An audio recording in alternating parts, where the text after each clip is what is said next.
everyone, this is Persephone, and I didn't really want to make this video, but same time I don't want to fool or deceive anyone, so here we are.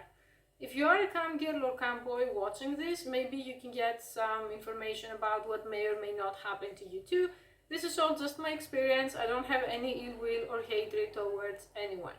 So in the past, because I wanted to have first-hand experience to be able to give advice, and because I also liked the easy money, I had experimented with camming in various platforms. If you don't know what camming is, it's mainly live streaming where you may or may not do sexual things on camera. I have to say that my camming for the most part was pretty mild, in a sense of the most hardcore things could be done on private show, and I usually wouldn't show much of my face. Of course, I wasn't hiding. Like every time that someone would recognize me from YouTube, I'm more than happy to actually say that I am from YouTube and advertise my channel there.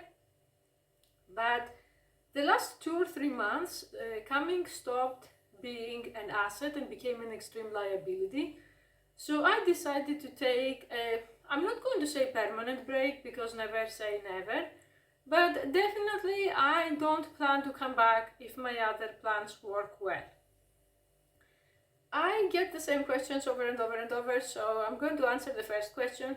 People say, why don't you just live stream on YouTube? I will never live stream on YouTube. The reason for that is that I have creepy ass freaks who try to dox me and post my address or my parents' address. So when you live stream on YouTube, it takes one creep to post your address or to post some doxing information, and 200, 300 people are going to see it. And also because I was never the kind of person, I don't like donations in that sense. I despise the free meal. So what Twitch streamers do, or Twitch camgers, that essentially you are delivering softcore porn and want people to support you, that's not my thing. Or things like other YouTubers do, like hiding in my room, begging people to pay for his house. I don't do that stuff. That being said, a lot of things changed in camming compared to 2 years ago or 3 years ago, and eventually it became something very unpleasant for me. And I don't like faking. What things changed, to speak like clearly and with examples? First of all, after COVID started, there are so many people who are delusional and they join campsites thinking that they're just going to be naked and there are tons and tons of money waiting for them, which is extremely untrue. If you want to actually make it to camming, you have to be consistent. You have to have an entertainer personality and a very attractive and pleasant personality. You have to have above average looks or distinguishable looks, and you have to be very patient and very tough and determined, because you're going to get hate as well.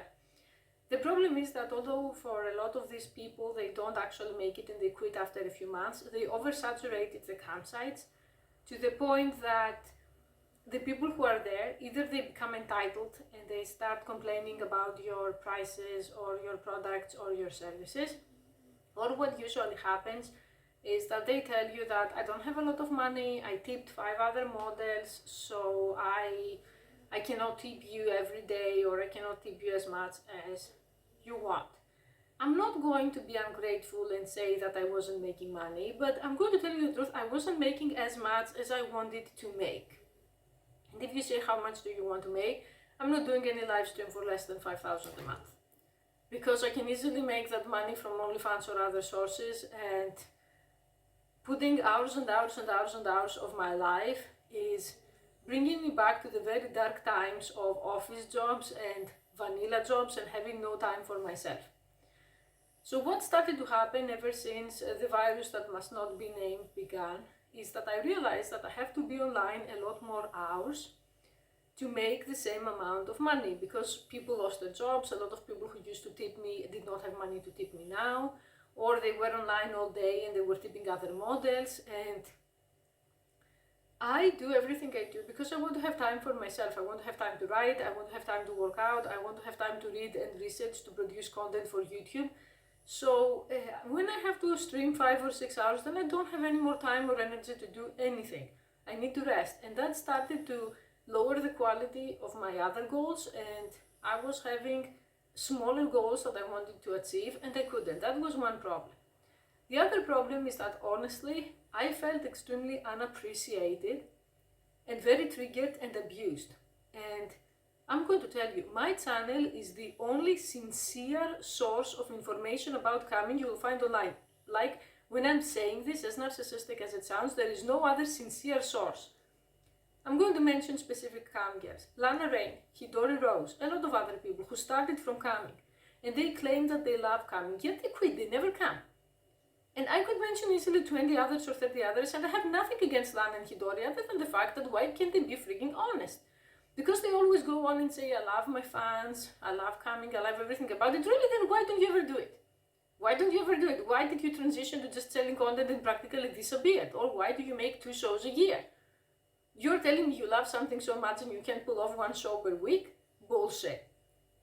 I'm going to tell you what bothered me to the point that I said enough is enough, and that is, I was bombarded with ungrateful, needy, clingy, toxic men. Every time I logged in, where have you been? I missed you. Why weren't you here? Long time no see. Even if I was live yesterday, or even if I was live the day before, there was always someone bitching. There was always someone complaining. Even if I was live for, let's say, 9 hours, there would be someone who said, I came in and I couldn't see you. That was very triggering for me, because I was raised by narcissistic parents, and no matter what I did for these people, it was never good enough. You got A, someone else got A+. You lost 3 kg, someone else lost 4. You were never measuring up to their impossible standards. Same time, I wanted to really say to these people, why is it my obligation to have no life and to be online for you 24/7? I even was having a coming schedule at some point, and no one cared that. They needed more. When the game starts being so rigged, the best way is to not play. I felt very unappreciated. To be honest, I hate any kind of schedule, I hate any kind of authority. I'm pretty much the lone wolf type, so if I know that I have to come like a 9 to 5 and it becomes a 9 to 5 job, then I don't want to come. I'm just going to go get the 9 to 5 job. The biggest asset of this job is the flexibility that you can show up anytime you want. Also, if you show up at a specific time, you see the same people and soon they're not going to have money, and you lose people that they're going to tip you a lot if you try different hours. That's why I'm saying on my chat, how to make money on Chatterbait video, you need to come at different hours to see the biggest and most possible diverse fan base that exists and to see how many people you can siphon from that. So this was this toxic clinginess and this toxic, where have you been? I missed you, why aren't you live? And I don't want to explain.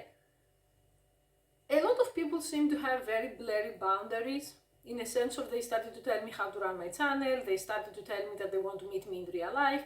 I don't know if you know that. I want to remind you, camming sites are not dating sites. They're not escorting sites. We are not supposed to meet any person from this site. It's all online interaction. Then they started telling me about goddess Narcissa XOXO who met them and gave them the show of their life in real life. I don't care what other people did and what risks they take. When I am employed in these places, I play by the rules because I don't want to get banned. So there was a lot of this drama happening that was a very big turnoff. Then, after some point, when you do it all day, every day, you run out of topics to talk about. Personally, I felt so drained. How many times can you talk about chastity, and how many times someone has been locked up and what they have been up to and hear their complaints?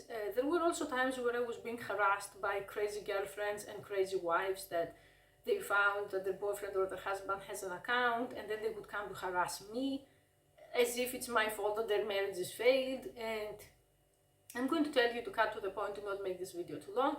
There was once, all of this is 10%. There is one factor that is 90% that made me turn my back to camming, and like I said, unless something very drastic happens, I'm not going back, and I don't want to go back. The fact that when it comes to residual income, I wasn't making any.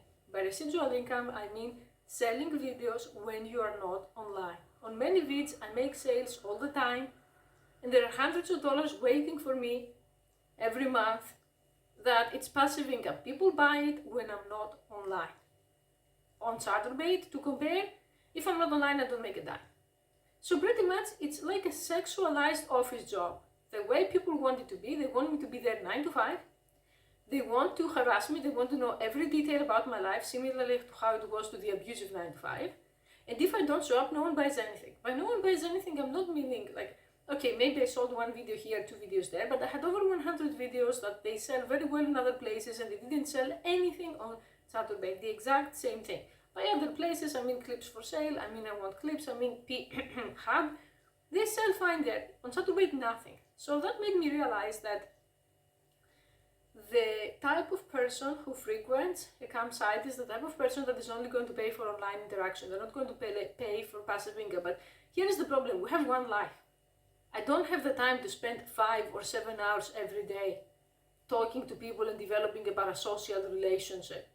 And in fact, after some point, I felt that I'm hurting them, that they start spending time with me, they start developing feelings for me, they want to meet me, and I know I'm not going to meet them.